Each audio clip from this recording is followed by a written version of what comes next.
From the Zimmer Radio World Headquarters in the heart of the Midwest, this is the Gary Nolan Show. Now, here's your proud card-carrying member of the Libertarian Party, Gary Nolan. Hey, welcome. Glad to have you with us. Glad to be with you. It is 7 minutes after the hour. Coming up on today's program, this polling data about the Republicans. There's a lot that people don't understand about this polling data. It is not what it appears to be. And if it's scaring you, as a Republican, I will put your mind at ease.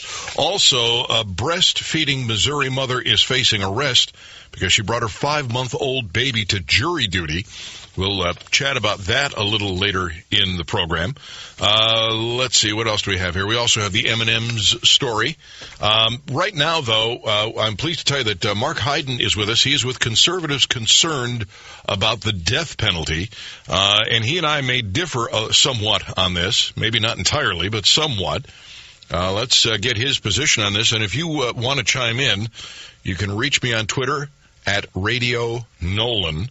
You can reach me on the Facebook page, The Gary Nolan Show, or you can just give us a call, 800-529-5572. Marc, welcome. Glad to have you on the program. How are you? Gary, thanks for having me on your show. I'm doing great. How are you? I'm doing very well, thank you. Conservatives concerned about the death penalty. Do you want to end the death penalty? Do you want to stop it in its entirety? Well, I personally would like to see it end. I mean, you're seeing a program that risks killing innocent people, costs way more than life without parole, and it violates my version of a limited government. So to me, it doesn't fit with conservative or libertarian philosophy. Well, let's take a couple of these things and see. You're afraid of executing the innocent, and I understand that, but what if you raise the bar? I mean, are there people out there who are, without a doubt, guilty of committing heinous crimes? I'm sure there are, but there's rarely do you have clear-cut cases like that, and we keep trying to raise the bar. That many states have tried to fix this program over and over again, and it just doesn't work. As we've seen, over 140 people have been wrongfully convicted since 1976. Several people have been posthumously pardoned, and we've had several people that were executed where it looks like they're most likely innocent. And some of those cases seemed really clear-cut, so it's not that easy. Well, first off, there are some antagonists of yours that would disagree with your statistics, and I'm not going to go into all of the details, but I'm looking at the suggestion that you've parroted the anti-death penalty frauds with no effort in finding out if it's true, and then they list some things about innocent people and not guilty and the distinction between it. But I don't really care about that. I want to get into if you could raise the bar, if you could make it so that you had to be absolutely sure, could we then execute? Let's forget about we might be getting somebody who's innocent. Let's say we have somebody dead to rights. There's absolutely no doubt they have committed a heinous crime. They've raped and killed some little girl. Can we put them to death in your mind? Well, to answer that, I mean, men are fallible, and the government is... I'm not looking for obfuscation. I want to know if you know for a fact, we know that this person is guilty of raping and murdering a child, can we put him to death? I don't believe the death penalty can fit into the conservative principles that I stand for. So, and that absolution I don't believe is possible in the real world. Well, I disagree with you. I think it is possible. I do think we have to raise the bar. I think there are potential cases where we might have executed or might in the future somebody who's innocent, and that's the last thing we want. I would rather the guilty go free than the innocent be executed or punished. And I think that's the way the Founding Fathers wanted our justice system to work. But because I know for a fact that we have people dead to rights, we have all kinds of evidence. In some cases, you've got video of the heinous acts. You've got DNA and all kinds of other things that combine to make an ironclad case. I think then we are within our rights to take out the garbage. And, a lot of these ironclad cases that you talk about, it's a rarity. Like, DNA evidence is only available in 5 to 10% of criminal cases. It's not quite like CSI, the television shows show it to be. Most of these are relying on witness testimony, which many times is unreliable, and also on forensic evidence that is shown to be faulty. The FBI right now is doing a study on over 20 people who were sentenced to death using hair analysis, which is shown to be unscientific. But we also have now cameras in more and more locations and more proof. And what happens when you get somebody who admits, yes, I did it, and we've had people do that? Then can you not take them out? We have had instances where people have admitted it, but even if they do that, it costs far more than life without parole. The appeals process still plays into that. They house them on death row, which is much more expensive, and they have twice as many trials because they want to make sure that the sentencing is correct. So that's still far more expensive. And that is passed down to the taxpayers in the form of tax or public debt. But it's more expensive to prosecute a murderer than to just let them go. But we prosecute them because the cost of prosecuting them is something society accepts. Right, but a cost for a life without parole case is a fraction of what it is for a death case. Is it that way in every state?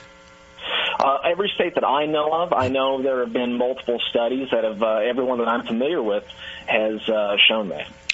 Virginia executes, they say, in 7.1 years of sentencing on average, and it costs less to execute a convicted murderer in Virginia than it does in other states, and it is less than life without parole. And most of the studies that I've seen on life without parole don't include the cost of medical care at end of life, which is pretty severe. So I'm not convinced that it can't be done in an economically feasible way. I'm not convinced that you're not right about raising the bar. I think you are right. I think we do have to raise the bar. But even for people who get life without parole, we need to raise the bar.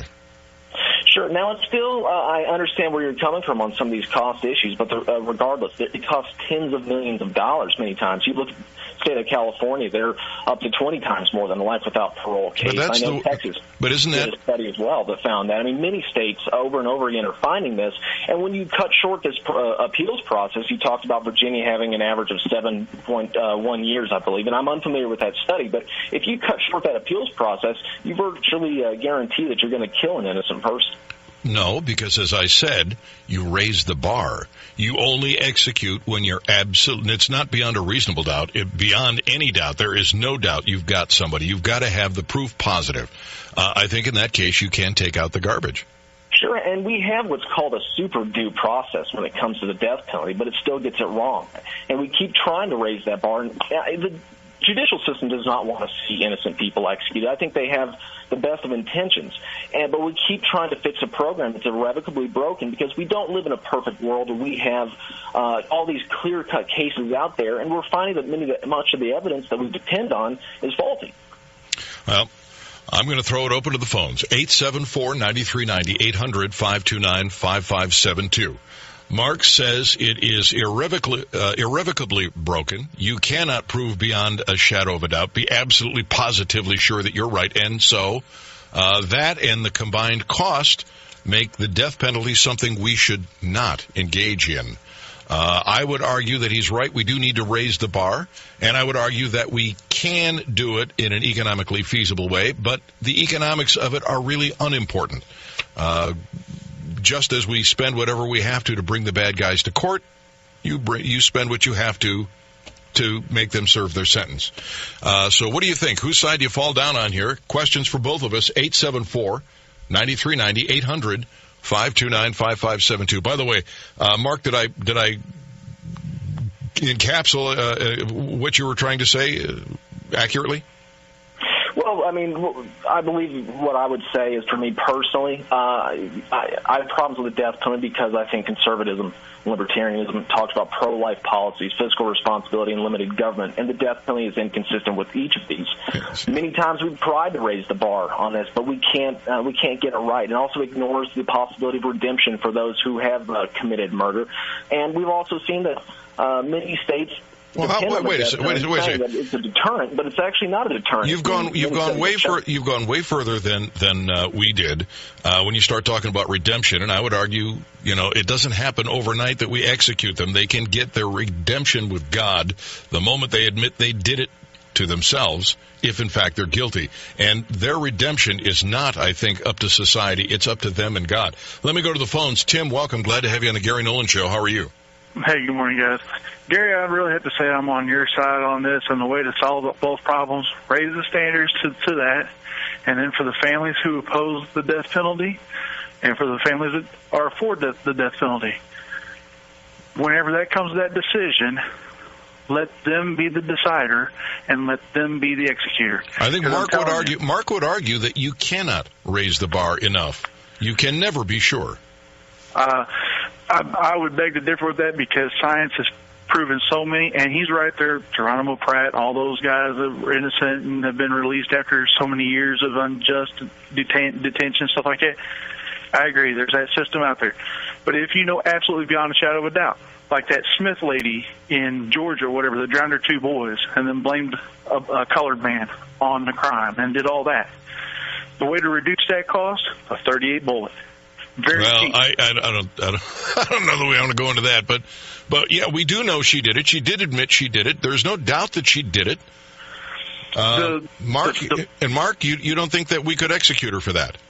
Well, I'd like to go back first to what he said about the victims and victims' family members, leaving it up to them. Many prosecutors, they're the ones that decide whether or not to seek the death penalty. And oftentimes, if they have a family member that they think may be sympathetic to going after it, they use that as the reason. But oftentimes, we've seen that victims' family members oppose the death penalty, and they're silenced when the prosecutor decides they want to go for the death penalty anyway. And I go back to, we live in a real world that has real consequences, and men and women make mistakes, and that's compounded when you bring government into it. There aren't these clear-cut cases, and it's still more expensive because we have an automatic appeals process. Yeah, the money issue is not important in this case because, A, there are more efficient economically, there are more efficient methods, and 2, we know this woman did it. She admitted she did it. All the science says she did it. She is guilty. Well, here's my issue. I think the money has a lot to do with it still. I mean, we are in an era of ballooning debts, so it has a lot to do with it. And going, as the gentleman said, using a .38 bullet, it's actually not the implements of death that caused this to be so expensive. Yeah, well, see, the argument that it's expensive is not, I think, a very good argument, at least in terms of carrying out the sentence. No matter what the sentence is, society is willing to pay the price because that's what we have deemed the price should be. That's what the sentence should be. And we don't scrimp and say, well, it's going to cost too much to prosecute the guy for stealing a car, so we're just simply not going to do it. The cost is not really an issue, not to mention the fact that other states do it more efficiently. You got somebody you know is bad, you know they committed the crime, and if that's the case, I think Tim might be offering one suggestion, that prosecutors pay attention to the family members of the decedent and say, we'll go for life in prison. I wish prosecutors would pay more attention to the victims' family members, but too often they're motivated by political goals in the end, since many of them are elected officials. All right. Tim, thank you for the call. Tim, I'm way behind, Tim. Thank you. Glad to have you on the Gary Nolan Show. Bill, welcome. Glad to have you on the Gary Nolan Show. How are you? Well, thank you very much for having me. I appreciate it. Yes, sir. Well, now this is a subject that's near and dear to my heart. I've been retired for 15 years, but I spent 30 years working for the Department of Corrections, and I could guarantee. Look, I want everybody. I want one, so therefore I want everyone to have the right to appeal. I mean, I don't want to be railroaded by a prosecutor and a sheriff. I want an appeal, but the appeal process is great expense. That's it's become a joke. Hey, I'll give you a real brief how it works. You get sentenced on a capital crime, and you file an appeal with the state court, and you get turned down, and you got to wait till you appeal that decision right on down the line, all the way to the Missouri State Supreme Court, and they won't hear it, you get turned down. So then you file the same thing at the federal level, and you go through the federal process up till you try to get the Supreme Court. They'll turn you down, and that takes years. So now I got another appeal. and you start. I'll give you an example of some. I'll give you an example of some real appeals. All right, look, just get to the point here because I am behind. Okay, the point being is that great expense is something of our own creation. There doesn't have to be that. The appeal process has become a joke, not for justice, but a system of games and laws. All right, and I'm going to tell you something else. These people, they say, well, put them in prison for life without parole. Then you still bury people. January 20th in 1975, a lieutenant in the Missouri State Prison, a little old guy getting not far from retirement, was brutally butchered out of pure meanness by people doing life for murder anyway. What they got to lose? So they had time added on their sentence. Where are they at now? I guarantee life without parole does not mean life without parole. They're going to be out. A governor gives them a pardon. And when they're in prison, they kill in prison. They've escaped in prison. There's even been one person sentenced to get the death penalty, got it reversed, got paroled, and then murdered again and came back, and they finally executed him the second time. That was down in Texas, not Missouri. But the point being is, like I explained it, look, the human capacity for compassion and mercy, it will always make the death penalty kind of a tragic deal. But the human capacity for just absolute horrendous brutality and senseless murder always makes it a necessity. It's become a joke anymore. And this whole thing about the cost. All right. Yeah, I'm not going for the cost there either. Bill, thank you for the call. Glad to have you on the Gary Nolan Show. Mark, give your website out, will you, so that people can go there and get an honest look at what you believe and make up their minds? Sure thing, Gary. If they go to conservativesconcern.org, they can learn all about us. They can sign up for updates. And if they want to contact me directly, I encourage that. My email address is info@conservativesconcern.org. All right. Thank you very much, Mark. I wish you the best of luck. Gary. Take care. Bye-bye. All right, 874-9390, 800-529-5572. Let's talk about breastfeeding. Not for me, although I might not turn that down depending on who's offering. It's Gary Nolan Show, Zimmer Radio Network. This is the Gary Nolan Show. News Radio 950 KWOS, now on FM at 100.9.